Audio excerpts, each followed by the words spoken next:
بسم الله الرحمن الرحيم. الرحمن علم القرآن، خلق الإنسان علمه البيان. الشمس والقمر بحسبان، والنجم والشجر يسجدان. والسماء رفعها ووضع الميزان، ألا تطغوا في الميزان وأقيموا الوزن بالقسط ولا تخسروا الميزان.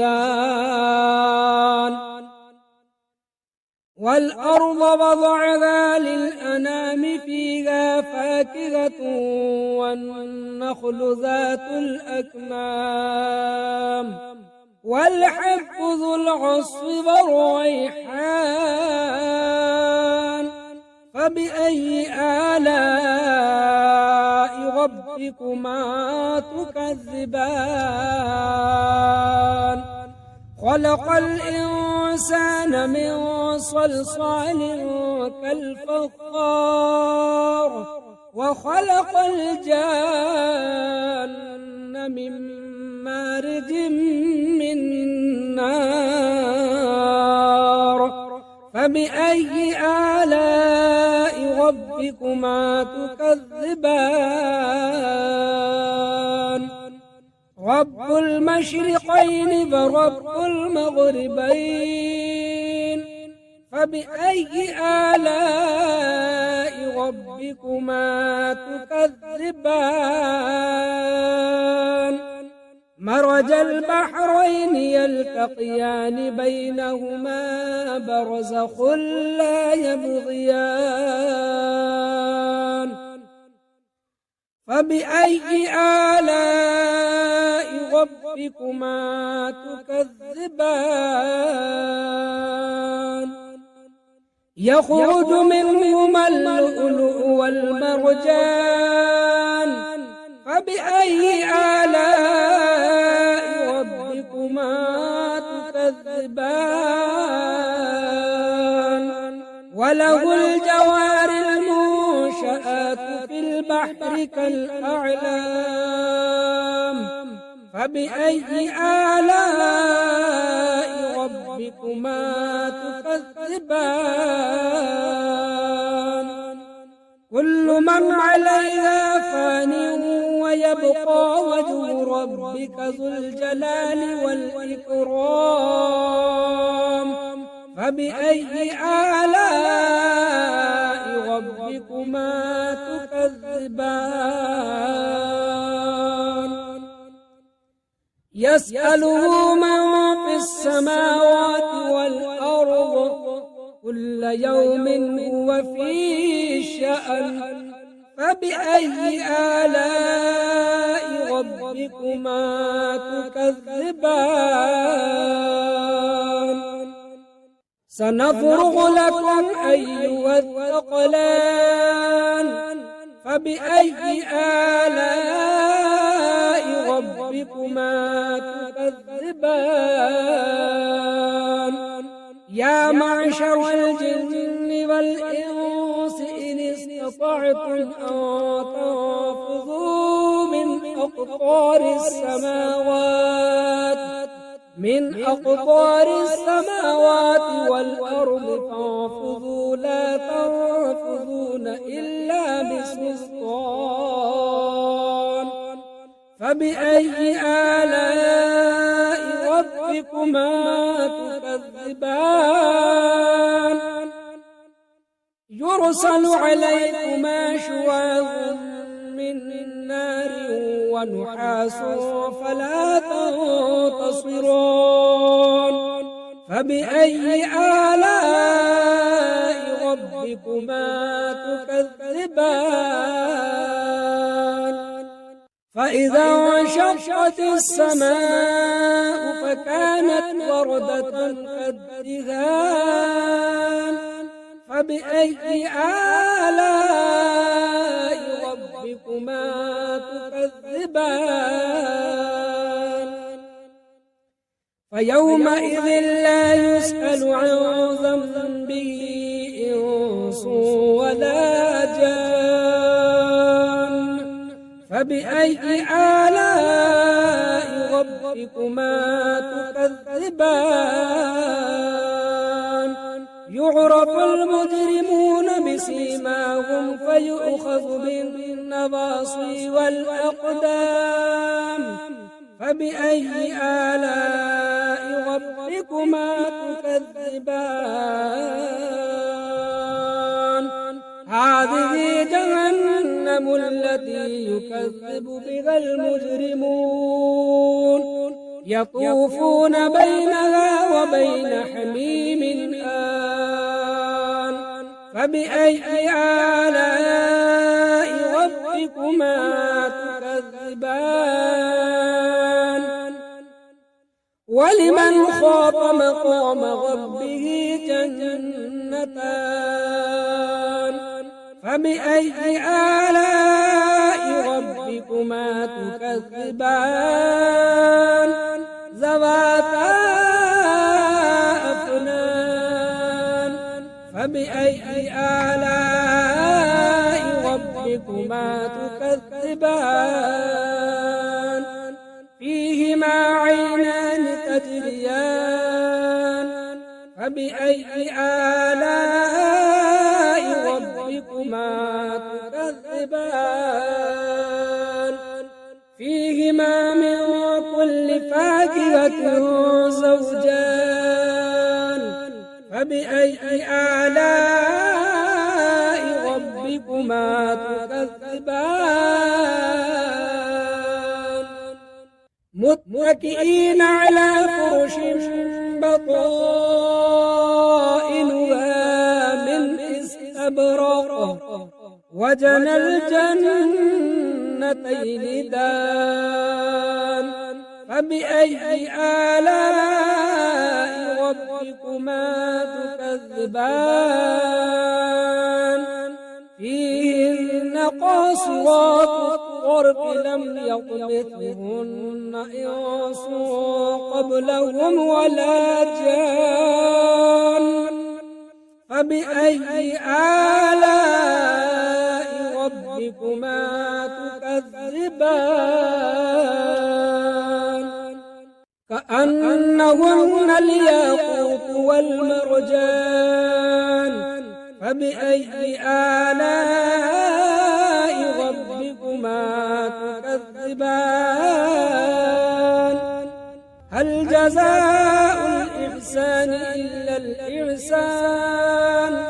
فبأي آلاء ربكما تكذبان ومن دونهما جنتان فبأي آلاء ربكما تكذبان مدغامتان فبأي آلاء ربكما تكذبان فيهما عينان ضاختان فبأي آلاء ربكما تكذبان فيهما فاكهة ونخل ورمان فبأي آلاء ربكما تكذبان فيهن خيرات حسان فبأي آلاء ربكما تكذبان حور مقصورات في الخيام فبأي آلاء ربكما تكذبان لم يطمثهن إنس قبلهم ولا جان فبأي آلاء ربكما تكذبان متكئين على رفرف خضر وعبقري حسان فبأي آلاء ربكما تكذبان تبارك اسم ربك ذي الجلال والإكرام أعوذ بالله من الشيطان الرجيم بسم الله الرحمن الرحيم ياسين والقرآن الحكيم إنك لمن المرسلين على صراط مستقيم تنزيل العزيز الرحيم لتنذر قوما ما أنذر آباؤهم فهم غافلون لقد حق القول على أكثرهم فهم لا يؤمنون إنا جعلنا في أعناقهم أغلالا فهي إلى الأذقان فهم مقمحون وجعلنا من بين أيديهم سدا ومن خلفهم سدا فأغشيناهم فهم لا يبصرون وسواء عليهم أأنذرتهم أم لم تنذرهم لا يؤمنون إنما تنذر من اتبع الذكر فخشي الرحمن بالغيب فبشره بمغفرة وأجر كريم إنا نحن نحيي الموتى ونكتب ما قدموا وآثارهم وكل شيء أحصيناه في إمام مبين واضرب لهم مثلا أصحاب القرية إذ جاءها المرسلون إذ أرسلنا إليهم اثنين فكذبوهما فعززنا بثالث فقالوا إنا إليكم مرسلون قالوا ما أنتم إلا بشر مثلنا وما أنزل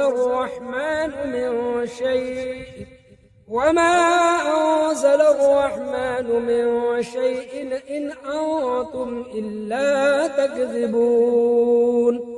قالوا ربنا يعلم إنا إليكم لمرسلون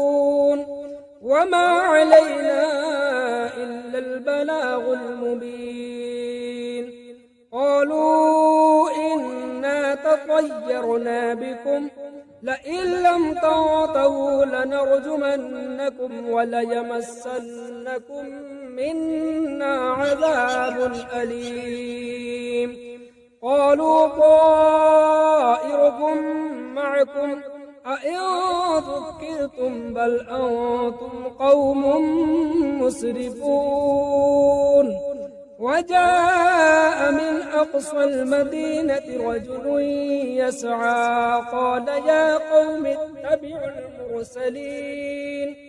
اتبعوا من لا يسألكم أجرا وهم مهتدون وما لي لا أعبد الذي فطرني وإليه ترجعون أأتخذ من دونه آلهة إن يردني الرحمن بضر لا تغن عني شفاعتهم شيئا ولا ينقذون إني إذا لفي ضلال مبين إني آمنت بربكم فاسمعون قيل ادخل الجنة قال يا ليت قومي يعلمون بما غفر لي ربي وجعلني من المكرمين وما أنزلنا على قومه من بعده من جند من السماء وما كنا منزلين إن كانت إلا صيحة واحدة فإذا هم خامدون يا حسرة على العباد ما يأتيهم من رسول إلا كانوا به يستهزئون ألم يروا كم أهلكنا قبلهم من القرون أنهم إليهم لا يرجعون وإن كل لما جميع لدينا محضرون وآية لهم الأرض الميتة أحييناها فأخرجنا منها حبا فمنه يأكلون وجعلنا فيها جنات من نخيل وأعناب وفجرنا فيها من العيون ليأكلوا من ثمره وما عملته أيديهم أفلا يشكرون سبحان الذي خلق الأزواج كلها مما تنبت الأرض ومن أنفسهم ومما لا يعلمون وآية لهم الليل نسلخ منه النهار فإذا هم مظلمون والشمس تجري لمستقر لها ذلك تقدير العزيز العليم والقمر قدرناه منازل حتى عاد كالعرجون القديم لا الشمس ينبغي لها أن تدرك القمر ولا الليل سابق النهار وكل في فلك يسبحون وآية لهم أنا حملنا ذريتهم في الفلك المشحون وخلقنا لهم من مثله ما يركبون وإن نشأ نغرقهم فلا صريخ لهم ولا هم ينقذون إلا رحمة منا ومتاعا إلى حين وإذا قيل لهم اتقوا ما بين أيديكم وما خلفكم لعلكم ترحمون وما تأتيهم من آية من آيات ربهم إلا كانوا عنها معرضين وإذا قيل لهم أنفقوا مما رزقكم الله قال الذين كفروا للذين آمنوا أنطعم من لو يشاء الله أطعمه إن أنتم إلا في ضلال مبين ويقولون متى هذا الوعد إن كنتم صادقين ما ينظرون إلا صيحة واحدة تأخذهم وهم يخصمون فلا يستطيعون توصية ولا إلى أهلهم يرجعون ونفخ في الصور فإذا هم من الأجداث إلى ربهم ينسلون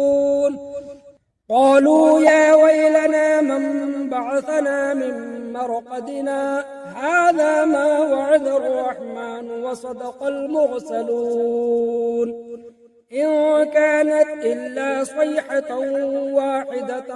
فإذا هم جميع لدينا محضرون فاليوم لا تظلم نفس شيئا ولا تجزون إلا ما كنتم تعملون إن أصحاب الجنة اليوم في شغل فاكهون هم وأزواجهم في ظلال على الأرائك متكئون لهم فيها فاكهة ولهم ما يدعون سلام قولا من رب رحيم وامتازوا اليوم أيها المجرمون ألم أعهد إليكم يا بني آدم ألا تعبدوا الشيطان إنه لكم عدو مبين وأن اعبدوني هذا صراط مستقيم ولقد أضل منكم جبلا كثيرا أفلم تكونوا تعقلون هذه جهنم التي كنتم توعدون اصلوها اليوم بما كنتم تكفرون اليوم نختم على أفواههم وتكلمنا أيديهم وتشهد أرجلهم بما كانوا يكسبون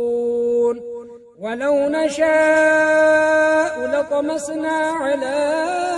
أعينهم فاستبقوا الصراط فأنى يبصرون ولو نشاء لمسخناهم على مكانتهم فما استطاعوا مضيا ولا يرجعون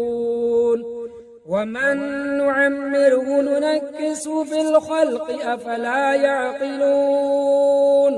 وما علمناه الشعر وما ينبغي له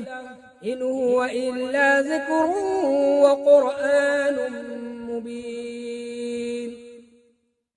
لينذر من كان حيا ويحق القول على الكافرين أولم يروا أنا خلقنا لهم مما عملت أيدينا أنعاما فهم لها مالكون وذللناها لهم فمنها ركوبهم ومنها يأكلون ولهم فيها منافع ومشارب أفلا يشكرون واتخذوا من دون الله آلهة لعلهم ينصرون لا يستطيعون نصرهم وهم لهم جند محضرون فلا يحزنك قولهم إنا نعلم ما يسرون وما يعلنون أولم ير الإنسان أنا خلقناه من نطفة فإذا هو خصيم مبين وضرب لنا مثلا ونسي خلقه قال من يحيي العظام وهي رميم قل يحييها الذي أنشأها أول مرة وهو بكل خلق عليم الذي جعل لكم من الشجر الأخضر نارا فإذا أنتم منه توقدون أوليس الذي خلق السماوات والأرض بقادر على أن يخلق مثلهم بلى وهو الخلاق العليم إنما أمره إذا أراد شيئا إذا أراد شيئا أن يقول له كن فيكون فسبحان الذي بيده ملكوت كل شيء وإليه ترجعون